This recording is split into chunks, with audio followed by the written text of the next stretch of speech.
Isang magandang hapon mga kaibigan or magagabi na rin po maya-maya. Latest weather update po tayo ngayong hapon po ng Sabado, April 20, 2024. Pero bago tayo magpatuloy kaibigan, pa-like and subscribe and pahit na rin ng notification bell para ma-notify ka sa ating mga daily latest weather update. Maraming salamat. So mga kaibigan, may hypnosis po tayo ngayon galing sa DOST Pag-asa. Tila eto na nga po ang tatapos sa napakainit na panahon na ating nararanasan ngayon dahil meron po tayong namataan na trap ng low pressure area po na nakakaapekto po sa southern Mindanao at meron ding ridge of high pressure area naman na naka-extend over the eastern section po yan at northern kasama na ang central zone.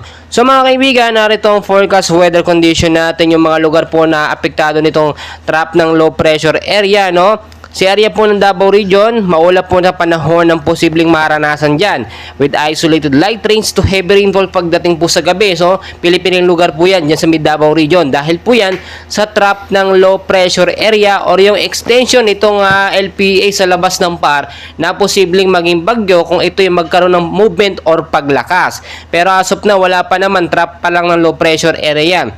Sa area ng Metro Manila mga kaibigan, kasama na ilang bahagi ng ating bansa, posible pong makaranas sa maulap na panahon hanggang bukas po yan. So maging mapagmatsyag po tayo, dahil din po yan sa mga localized thunderstorm na ating nararanasan. Posible po magkaroon ng pagbabaha or landslide in case po magkaroon ng malakas na pag-uulan pagdating po sa gabi. So mas maganda maging handa tayo.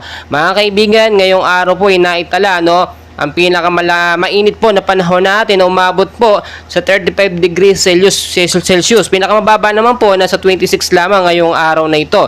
So kung makikita po ninyo, unti-unti na po nag-i-slow down ng init ng panahon dahil nga po patapos na ang heat season, papasok naman po ngayon itong rainy season na ating inaabangan dahil gusto natin magkaroon naman ng pag-uulan dahil ang hirap po ng sobrang init. Talagang minsan kapag merong may sakit, lalo na heat stroke, talagang delikado po.